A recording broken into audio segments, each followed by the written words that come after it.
name is Frank Harmon. I've been a artist and illustrator and concept artist and art director and lead artist and blah, blah, blah, blah, blah for the past 10 years in the mobile game market. I have worked on about 30 plus games, most of which have actually ended up being kind of successful and actually being finished in most parts. For the past 3 years, I've been working at a company called Kongregate, where I acted as a art consultant for very small team dev teams of like 2 or 3 engineers who just kind of needed help and leg up in their art creation. In this presentation, what I hope to accomplish is to try to set up my art philosophy and my UI design and like general game design or general art design for your game. Through this design, I'm hoping you can kind of like set yourself out from your competition by using some of these design elements and sort of this forward-thinking UI, UX design. What is style with substance?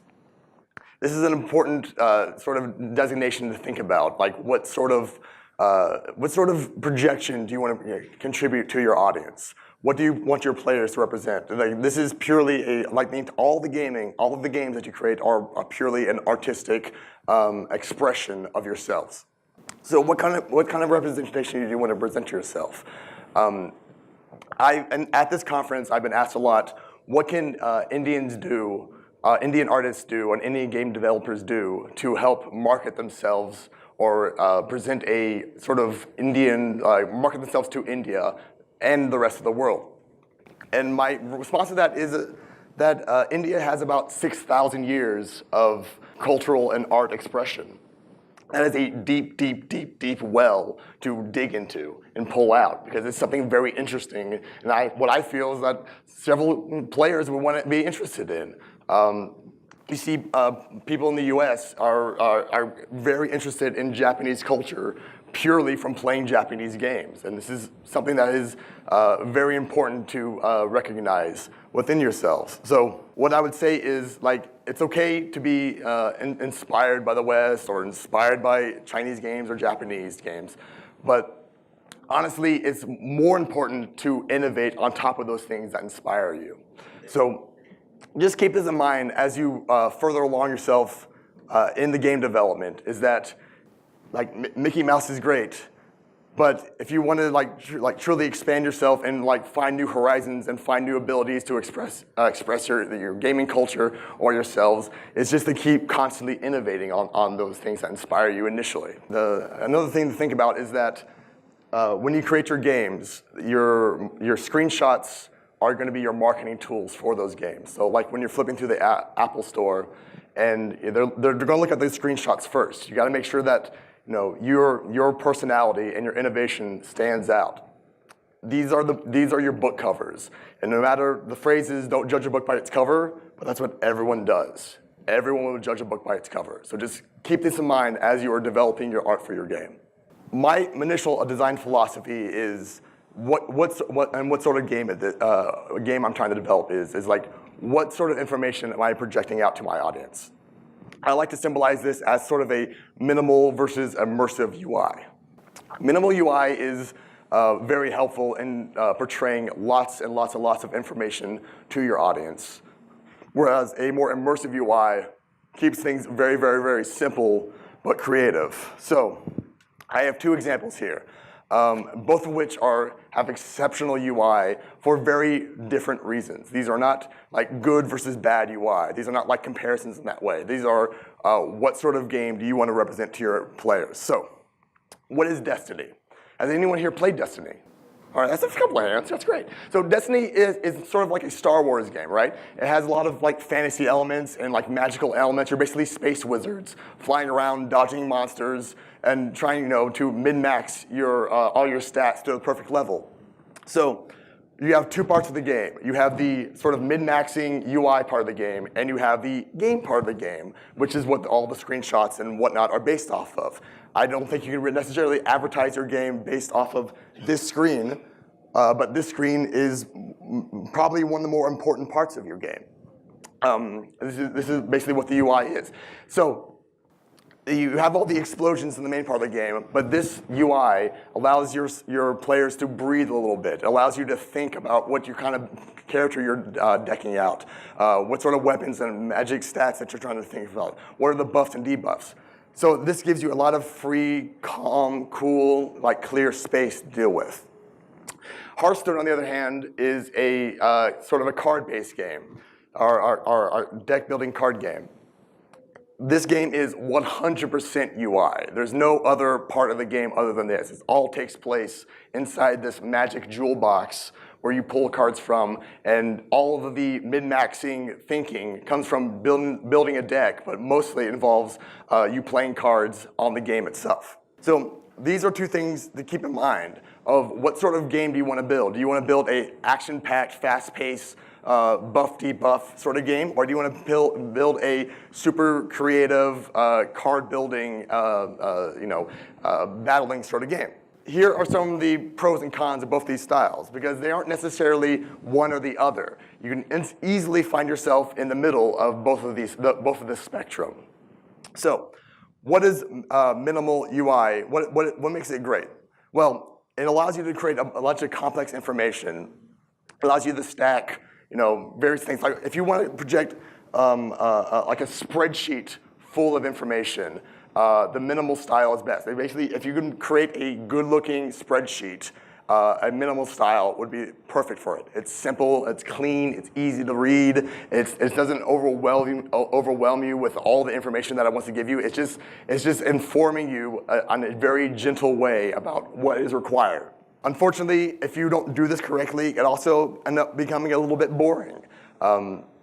It can stray people away because when they think of games inside your head, I'm sure you all have a game inside your head and you think, wow, that's a cool looking game.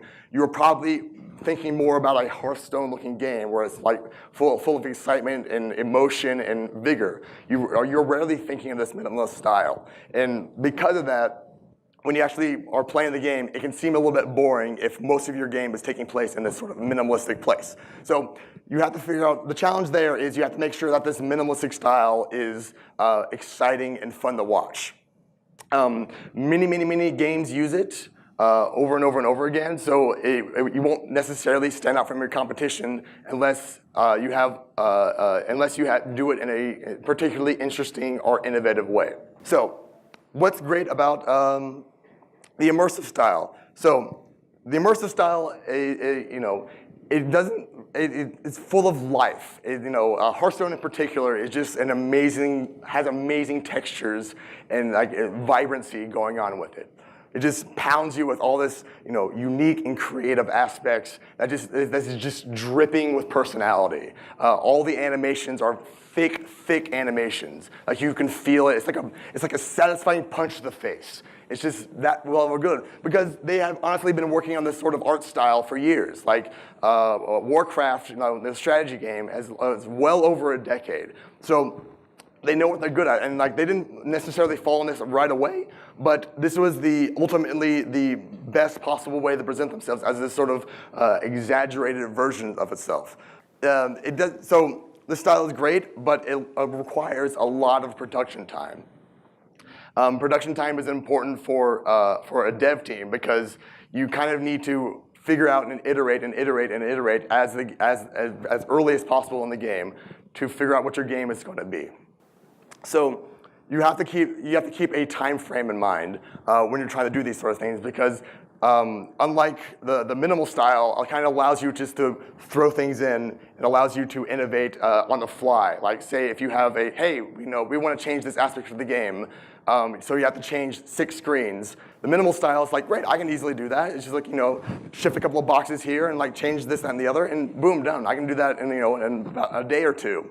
Whereas the immersive UI, if you want to change 6 screens, it's going to take you at least a month or two. So these are some of the things to keep in mind as you're creating the feeling for this game. Make sure that no matter how good your game design doc is, you're going to change the game eventually. So it's important to attempt to future-proof your game, just so you don't hate yourself later. What does this all mean for people? These are two AAA sort of incredible games made by the masters of the industry, and that's all good and well. So I'm going to talk about the kind of experience that I did creating Animation Throwdown, and try to figure out like the sort of like unique way of making it stand out. Now, of course, it's unique on its own standing out because it involves a bunch of properties that are very well liked and loved. And that's basically its main selling point, is that it has a fan base already. So that's a bit cheating. However, there are several IP games that do not do very well. And they don't do very well for several different reasons. So just keep that in mind, and like try to pay attention to how I was able to get this game to become featured by Apple and get 2 million users within the first month, right? Basically, there's a large team going on here, right? It's not merely one studio working on a game without any sort of checks and balances. There were many checks and balances working with this game. First of all, you had 20th Century Fox, which is this major corporation that holds these properties, very, very close to their heart. They want to make sure that they want to produce the best possible game. You have Fuzzy Door with American Dad and Family Guy. You have Bento Box with Bob's Burgers. You have Rough Draft with Futurama. So these guys are responsible for making sure that I don't screw up their game, or my team doesn't screw up their characters. I worked with a bunch of professionals on this game, and fortunately we were able to do that, but we were given that sort of confidence because we knew that we had these people behind us and who were willing to vouch for our artistic ability. Now, on the Kongregate side, we had 2 developers. And it's it's kind of hard to synergize 2 developers to work with one another. Excuse me, I'm gonna take a glass of water. Yeah, how many of you guys have played this game? Just out of curiosity. Chinzilla and Synapse, basically it was decided that this game would be a combative card game. And these 2 were the best studios underneath the Kongregate brand, or one of the best 2 underneath the Kongregate brand to accomplish this. Again, this game had to be made for fans. It had to be made by fans for fans. Like, I personally had an encyclopedic knowledge of all these shows before I was ever hired on to do this game. And now I have an extra encyclopedia knowledge now that I've actually made this game. Like, I could probably tell you every episode and every line of dialogue just by working on this game, which was very invigorous. First, what I need to figure out is so when you see these 5 shows, you say, okay, these characters are all vastly different. How many of you guys are artists? All right. You recognize that these guys are all vastly different from one another. They're all designed differently. They all have like different artistic take. They're all proportioned differently. Like King of the Hill is more like human proportions. Bob's Burgers, they all like look like bowling ball pins. It's a kind of like a vast weight on your shoulders about, okay, how do I do this? Well, firstly, you focus on their similarities. You don't really focus on the differences. So what are the similarities? The similarities are they all live in these bright, colorful worlds. They're all very soft, interesting shapes. Like their silhouettes, you can tell who they are by their silhouettes alone. This is very important to think about. They're all curved and huggable, and that's kind of their discrepancy is that these are huggable, lovable characters that live in a cartoon place that adult themes happen to them, or they do adult themes. They are all family. So these were the sort of things that me and my team had to think about in order to create this sort of vibrant world that our game can exist in. Now, this involved a lot of iteration. I'm only showing you the 1% of the screens that we had to iterate on. We had a couple of months in order to sketch and sketch and sketch and keep going until we figured out what we had to do. So first, I'm going to show you a unsuccessful sort of UI master swatch. So I like to create in my UI designs. I like to create master swatches because it helps with your designers to come up with, it helps you to understand what the game is sort of look and feel and texture of the game looks like. And it also helps future developers of your game to understand how to iterate on your current designs. Again, if your mobile game isn't really iterating and changing, it's going to die. So you need to change it on even a weekly basis. So what's wrong with this? Firstly, it's way too cartoony. This is like a preschool game. This is like, a Duplo game, right? So you have a bunch of huge colors. Like it has these soft shapes of the characters. It has these bright, vibrant icons and stuff. But it's just basically overwhelms you with color. And that might be fine for most cartoons, but this game it kind of going to be a little bit more mature in its content. So we scaled back a little bit. We pushed all the huge vibrant colors that punch you right in the face, and we said, okay, let's make this preschooler into an 8th grader or the 8th standard, right? So we desaturated a lot of the colors, made them a little bit more dark. We only added gradients necessarily when we need them, like if you see the gradients here, that doesn't really belong in a show where Stewie is just one solid color after another. So we try to make the dialogue boxes a lot more like the characters themselves. A single stroke going down their arm, or a single stroke going around the dialogue box. No gradients, just very flat and like with a minimal amount of shadow. Now we did use gradients in some places just to emphasize the icons. However, we try to keep it as flat as possible. So now, and again, this was over a long process. This was not ABC. We did not develop the master file first. This was going over a few different screens because game design is never going to be A, B, C because it's game design. It's going to go from A to Z to D to F to A and then finally C once you decide to make the game. Now that we had the sort of look and feel and texture, what is the seed of the game, right? So we noticed that in all these shows that the blue background and fluffy clouds was kind of synonymous with all these shows. Again, with the flat colors and the black strokes, blue skies, fluffy backgrounds. It's like, okay, we can work with that. So we encompass this entire world, and we kind of make an interior globe of a blue sky and fluffy background. Then we decided, okay, how do we keep the shows separate from each other? Because not everybody is going to be a fan of Family Guy, or not everyone's going to be a fan of Futurama, but they're going to love Bob's Burgers, or they're going to love King of the Hill, or one guy's going to love Family Guy only and hate the other shows. So we had to make sure that each individual fans were contained on these islands and try to ingratiate them to the other shows because not all these shows are mutually popular. Some shows are more popular than others, but we wanted to give them all the exact same amount of love because there is going to be one super fan of King of the Hill who's upset because his show is not properly represented, right? So we went through a bunch of iterations. We hit, again, this is like 0.1% of all the iterations that we did on.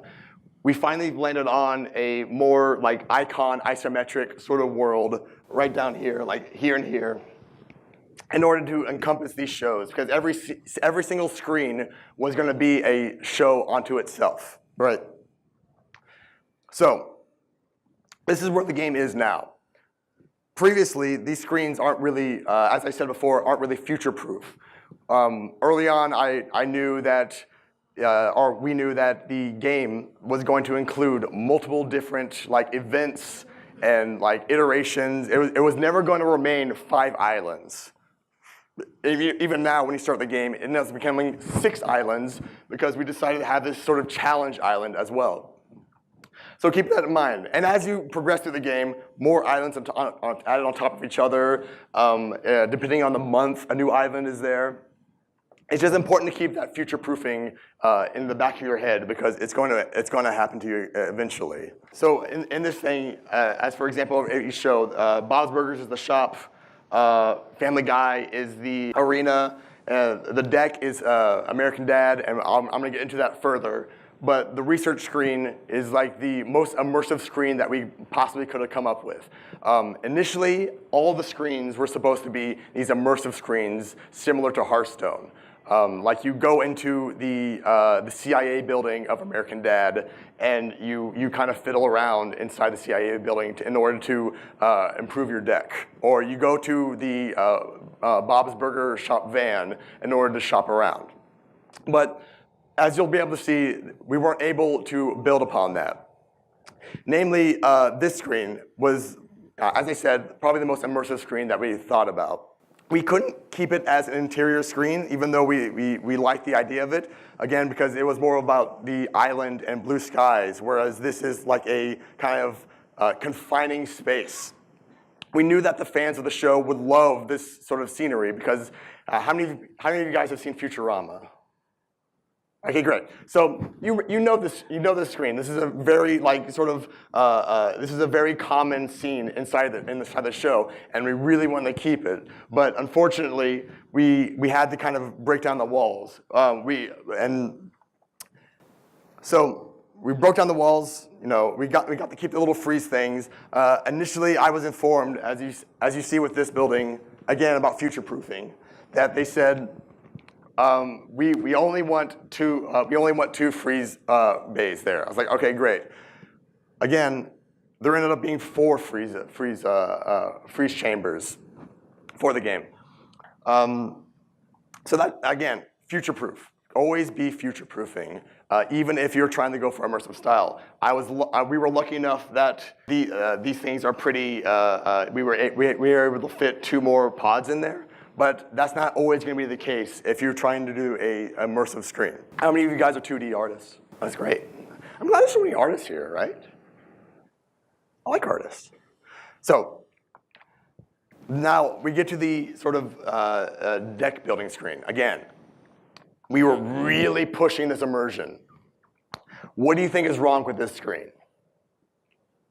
What? Yeah, it's torture. It's hard to look at. It's just like a big muddled mess. You can't really see the card counter, or these are basically supposed to be tabs. It doesn't really work very well. There's too much noise and background going on. Even though it's technically immersive, it doesn't really represent the information. There's way too much information here going on.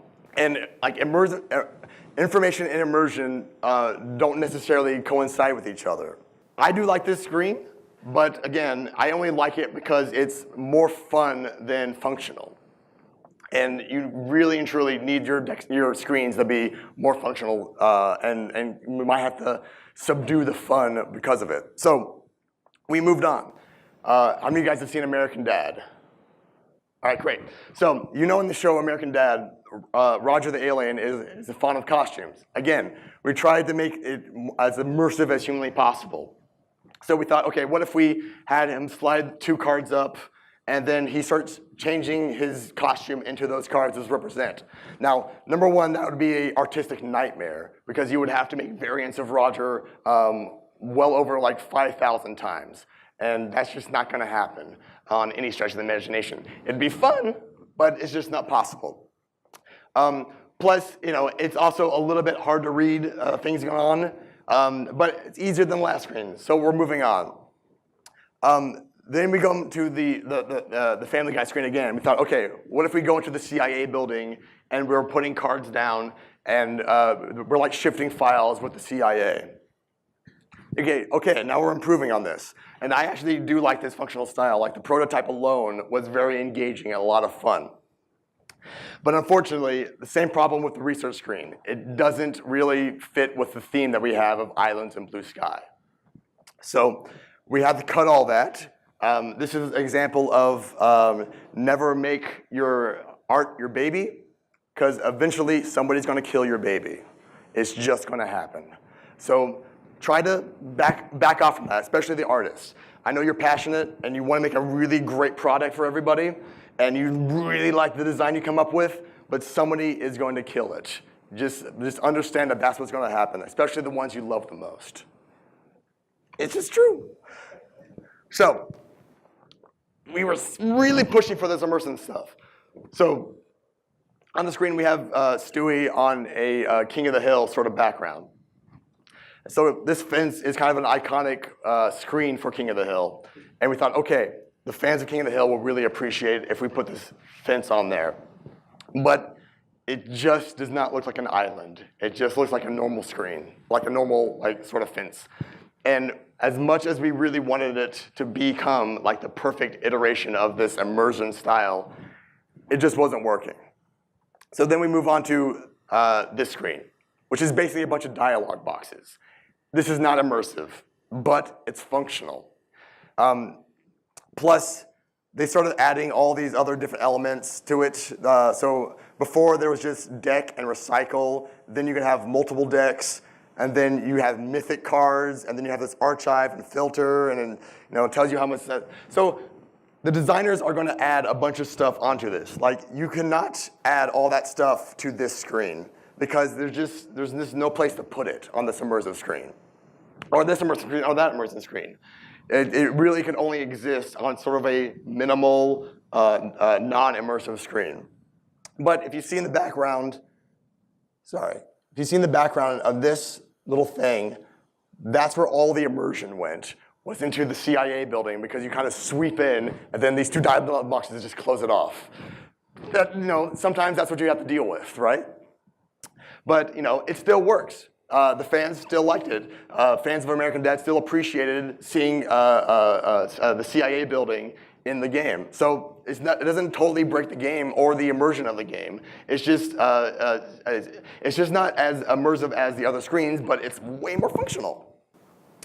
Apologize. What's the conclusion of all this? The conclusion is keep iterating in the very beginning. When you first start your game, how many people here are like devs or producers? Right, devs and producers. This is super important. Give your artists a lot of time to iterate, lots and lots of time. Make them design like the most hippy-dippy, weird, like bizarre concepts, and then you start slicing that down into a more conservative concept. Just give them lots of time to iterate. We were fortunate enough to have all that time to iterate, and if we didn't, we would have a screen like this, and it would just be bizarre nonsense that no one would ever play. But it was important for us to do this because we would never have gotten to where this is right now. So just keep that in mind. Like your first sketch should never be the last sketch, right? Designers, UI designers, show of hands. Try to future-proof your design. Always future-proof your design. Your devs will always change their minds and reiterate and say, or some other game will show up and it'll be like, oh man, this is super cool, we should put that in our game. And that's a nightmare scenario if you put a lot of work into something that's not future-proofed. You don't want to design the game like future down the line. You want to make sure that you want to make sure that you are doing all your work at the very beginning. If you get, again, so third point, as I showed, if you get too deep in this immersion, you will hate your future self. So that's why on the spectrum of immersion and minimalism, I try to keep like right in the center. I try to like stay there because it's going to be very frustrating if your game is reiterated upon in the future. But third point, apart from that, I know it seems counterintuitive to what I just said before, but try to get creative and try to have fun surprises. A little bit of fun goes a long way with UI design. Just a little bit, like if you have like if you're everyone has like a on your computers you have like a little slider that goes like up and down the bar. If you change that to a snake or a drop of water or something like that, that will surprise your players. And it's just a teeny tiny thing, but people enjoy it, and they want to see that sort of personality project through. That is the quintessential part of immersion, is that they want to see a personality. If they just see a computer, like a computer screen with like a box and text and numbers, they know that they're looking at a computer screen. If they looked at something where you're placing cards inside of a freeze box, and you're a Futurama fan, that is immersion to you, because that's something that you recognize and you love. But at the end, if you're going to go for immersion style, you say, I don't like minimalism, just keep it as simple as possible. This is especially true for game devs and producers. If you want that immersion, keep it simple. So now are there any questions? Yes. You mentioned future-proofing. Yeah. The UI design. Yes. What do you mean exactly? Yes, of course. So, future-proofing design. So, say that you're trying to create Pong, right? It goes up and down, right? So, if you create like a very immense thing where you have like a couple of like goblins pulling strings up that pull the Pong battles up and down, and occasionally you have a dragon come and swoop and like spread fire everywhere, or something interesting like that. The answer was, can I elaborate on future-proofing? So we have all these like weird design elements in the game. You say, well, Pong's okay, but can we add 2 more Pong boards, paddles up here?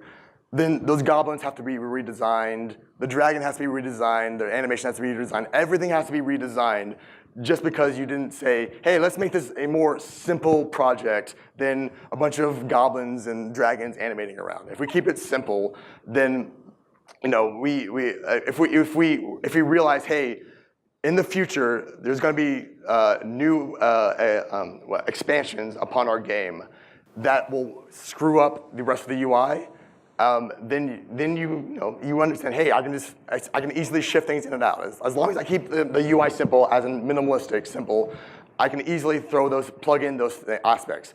If I'm creating Hearthstone, even Hearthstone is having a little bit of problems with their sort of expansions and like their UI design. It's that it's really hard to like include all those new elements into their game. So if you plan ahead, like really far ahead, the game will change no matter what. Games always change. Games always change. Like I never find the game mock 100% reliable. I say, well, about 60% of this is going to be true. So I try to figure out, okay, where are they probably going to change their mind? But that's basically what future-proofing is making sure that you have you realize that the game is going to change in the future. And if you keep your designs as simple and iteratable or editable as possible, you will save yourself an immense amount of headache and pain and money. I have a follow-up question. Yes, certainly. So do you generally start with a game design document? I know it's a... Yes, I generally go onto a game design document. The game design documents are incredibly important, especially when you're starting a game. It's good for your engineers. It's good for your artists. It's good for your, the storyboard. It's good for marketing. It's a way to keep iterating on like what is the functionality of this game? How does it work? So yes, a game only starts with a game design document. That'd be my advice. Yeah. But, so you wouldn't change. Drastically. It wouldn't be like 100% different from what the game design starts. Actually, sometimes it is. Sometimes it starts off with a game design document and they throw away 80% of it and it changes. It happens. It's not always the case. Like I try to keep it as like a 60% of this stuff is going to be true in the future. I assume that Animation Throwdown would be a card game. Like it's not going to change to like a hero shooter or something like that. So it's going to be a card game, but like even Animation Throwdown, its gameplay changed for the better from its initial designs. Yeah, but yes, game design documents are very important. Do these lessons apply mostly to, 2D games, because you work with Kongregate, so yeah. They are mostly into 2D games.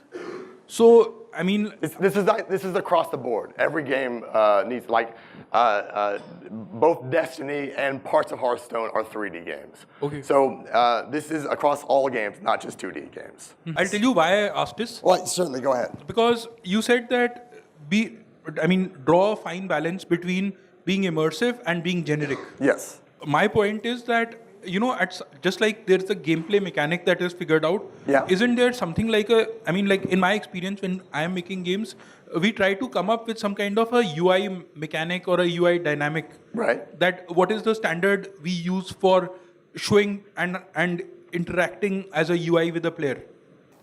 When you mentioned that there is a fine line between being immersive right. and being generic, right?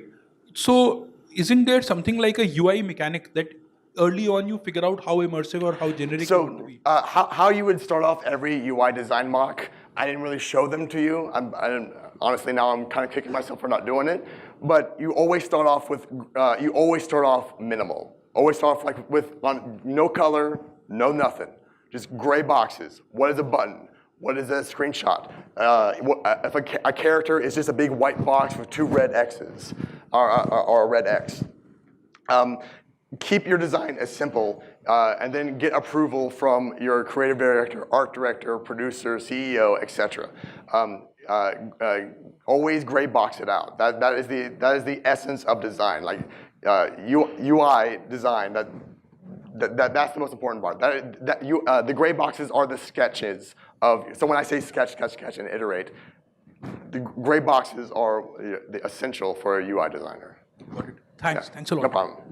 So what I was asking is that where do I strike a balance between familiarity and standing out and making it and throwing a bit of a personality into it, like you mentioned with an example of an water drop or a snake, right? Right. How do I for the sake of user experience, how do I still get to make it look like a scroll bar or a button Right. per se, and still throw in a bit of personality into it, so that they don't get thrown off. Oh, hey, what the hell is this? Is this a Right. button or not? And still have a bit of personality to it. Where's the threshold of that? Right. So, fortunately, we live in a time of a sort of web iconography, right? I assume that about 80% of the world knows what a scroll bar works like. 80% of the world knows what an X on the side of a screen. It's always going to be at the top right or top left. Right. As human beings, we just kind of we figure that out at a young age. Current day human beings. I'm not talking about 200 years ago. Right. We understand this stuff. So if you kind of place them in a similar way, the snake as a side thing, as soon as they start scrolling up and down, they'll say, "Oh, that snake's moving just like a slider bar is moving," and they'll make that sort of connection. I'm not saying that it's always going to be easy. This is something that you need to test out with, depending on how bizarre your ideas are. And I say do bizarre ideas as much as possible, just to figure out what works and what doesn't work. Right.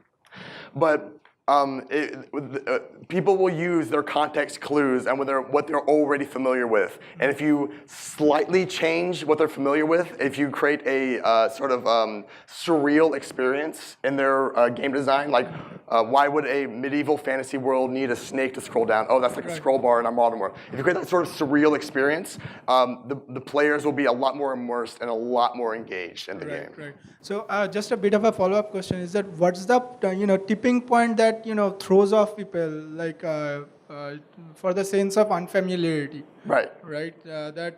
This doesn't work. How do I figure that one out? So that's something that's why I say try to be as bizarre as possible, and then go wild, and then kind of center your ideas, right? Right. So that's something that you kind of need to do, practice as an artist and try to figure out as an artist. Right. Because there are tipping points. If you make the scroll bar a bunch of falling rocks and Right. explosions and stuff everywhere, you're okay, this is too much of a detachment of what I'm trying to do. So just try to find a nice gray area for you to work in. But again, try the exploding rocks. See if that works. If you show it to your mom, will she know what it is, right? Right. So those are great aspects. You have QA testers and you have producers.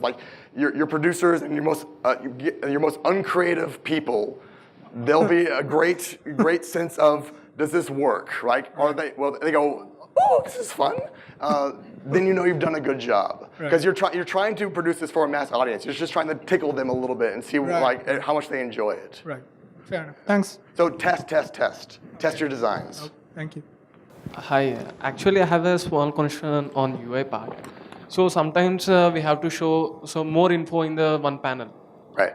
So at that time it's good for go with show more text, or else it's better to go with a icon based representation. Oh, this is my question. Sorry, can you speak a little bit? I'm sorry. So sometimes we have to show more info in the UI. Right. So is that so at that time to understand the user, we will put more text. Right.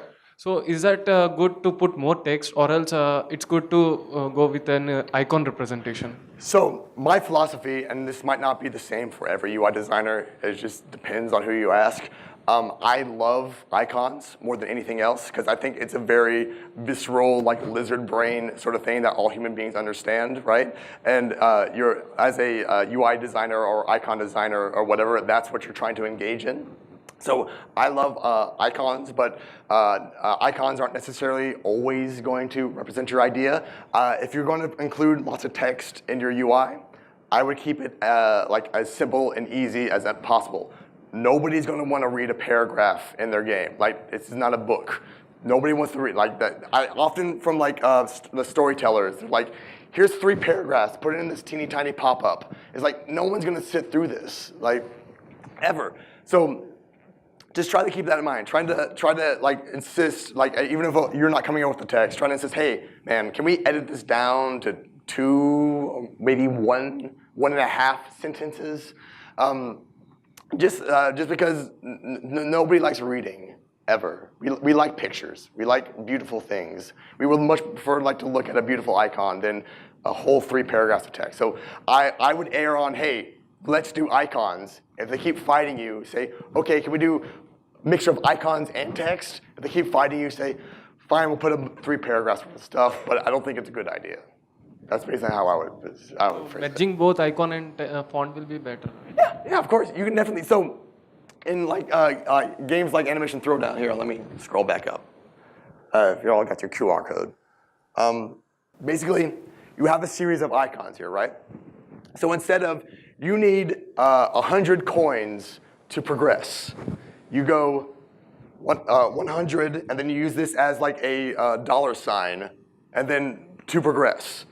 That's all you really need. Like shorthand, like people, time, like time is the soul of wit, right? So that basically means don't waste my time. So like icons are a great way of saving a lot of time in a sentence. Like you need $sign to progress is way better than you need 100 coins in order to get through the blah, blah, blah, blah, blah, blah, blah. So try to edit as much as that. So a mixture of coins and text is a spectacular idea. What can one do to make a game more fun? What can one do to make the game more fun? That's a very broad question. Make it more fun. I don't really know how to answer that question. You mean, are you talking about from a UI perspective or like a gameplay perspective? All around. Well, I would say in order to make the game more fun, try to make. How about this? Try to make the game that you find fun. Try to make the game that you personally would enjoy playing. Even if you think nobody else would enjoy this game, I guarantee you there's at least 1,000 people that would also enjoy the same game that you're making. So just make it for yourself first. Make sure that you enjoy it. If you enjoy it, if you build it, they will come, right? If you build it, they will come. If you enjoy the game, other people will enjoy the game. Other than that, I don't know how to help. So my question is, like, our game is already live, all right? Right. So people are playing, but game is always changing. Right. So UI is not able to handle, like, we need Right. additional step. So what should be approach? Like, how much of the old UI should be retained, or should we go with a completely new thing?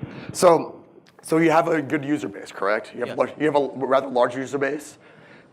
People hate change. They like it for a reason. They like what's familiar with them, right? So like even if your UI is the most broken UI in the world, people still like it. Like they just because like this is what's familiar to me. So I don't like it when things are different, or rather the player doesn't like things that are different. So that's kind of a hard choice. I'd say if you had to change anything, try to change it up as little as possible. For instance, this screen. Started off with none of these tabs being here, none of these buttons being here, and this was just called deck and recycle, and that was it. That was the only things on the screen. But in order to make the game more fun, more to include more features in the game, we had to expand out this thing a little bit more. So if you're going to make changes, try to make them as little as possible and make them more like cosmetic surgery than a total redesign. Like don't face swap with anybody. Just tuck the nose, get rid of some of the fat, just kind of try to make it as clear as possible. Don't change the style of the UI at all. Just try to alter it just enough so that people don't hate it. Don't go too drastic with it because people are playing the game for a reason, and that's your core audience. You're probably not going to gain 100 million people if you just change this one element or one screen, but you might retain the people that are playing your game if you just make it a little bit easier to get from point A to point B. Yeah. Does that make sense? Yeah. So no drastic. No even drastic if you changes. think it is cooler and everything. If you do if you just take a big carving knife to the guy's face, like to alter his body, he's gonna come off like really upsetting to his family because they will not recognize him, right? So just keep that in mind. Your fans are also a part of the game. Like they are the last collaboration in the game, and if you change something that they like too drastically, like again, you're supposed to keep changing the game throughout, but don't like alter all the aesthetics and all the UI flow of it. Just try to make it a little bit easier for them to get point A to point B. Thanks. All right. Well, thank you very much. I hope this was informative. Thank you so much. Thank you so much. Thanks for coming and sharing. Oh, thank you.